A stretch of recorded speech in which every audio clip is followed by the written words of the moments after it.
There was a long period of time, from the time I was 18 until the time I was, if I'm honest, 3 years ago. I would walk with Christ in different periods of time, and then I would separate myself from Christ in different periods of time through my own sinful actions. I had a friend group that was from church, and I had a friend group that was still living for the world.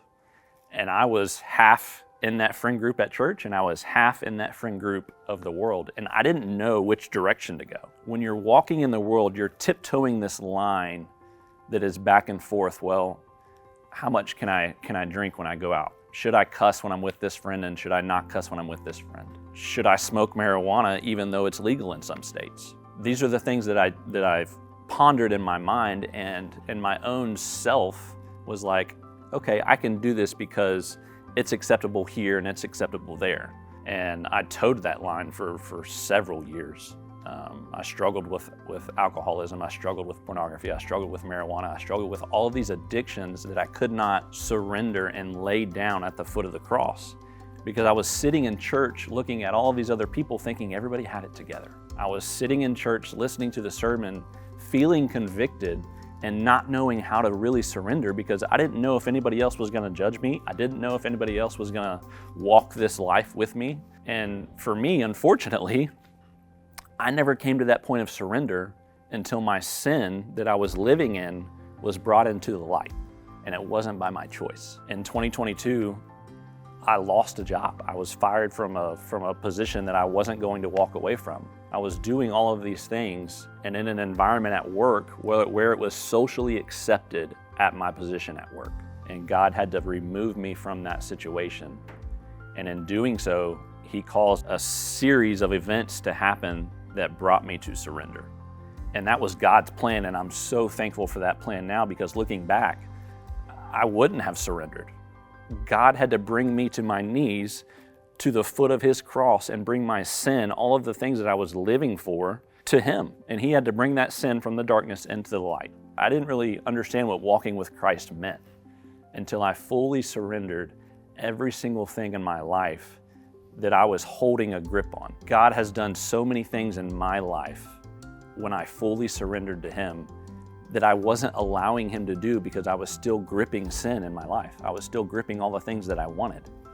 And when you fully surrender those things, God starts to open doors that you never would have imagined would have been opened. And walking with Christ comes accountability, comes other men who are going to walk with you and walk alongside of you. To be honest, it took me probably 3 years to join a small group. And then when I joined a small group, it was life-changing. And I got to walk alongside all of these other men and all of these other couples with me and my wife to see what it was like to walk with Jesus. And after being in a small group for so long, God called me to start my own small group. I began to open up to those other couples and let them see the sin that was in my life that was so easily entangling me, and the things that I was doing in my life that God called me out of. And when I'm in my small group, I talk like that because I know that there's other people that are sitting in this church and sitting in my small group that are dealing with those same things, and they haven't come to a point of surrender. And if somebody like me, who has been broken, and God pieced me back together, He created beauty from ashes in my own life, then I want to share that with somebody else and bring them hope in their life. I feel now that God is calling me to ministry in some form, shape, or capacity, and I don't know what that is, and that scares me to death. It scares me because I know for a fact that God has a plan for my life that is bigger than my plan. And I know for a fact that when God puts a call on your life, and whether it's ministry or it's something else, He wants you to be obedient in that. And obedience and faith in Christ is sometimes scary because God's funny too. He doesn't always give you all the details. And that's what being a Christian is having faith, putting one foot in front of the other, knowing that God is going to open the right doors at the right time. And it's going to cost me something.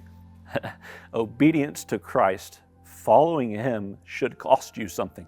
And I'm ready for that, because there's no other point in my life where I have experienced the joy that I have now other than fully being surrendered to Christ.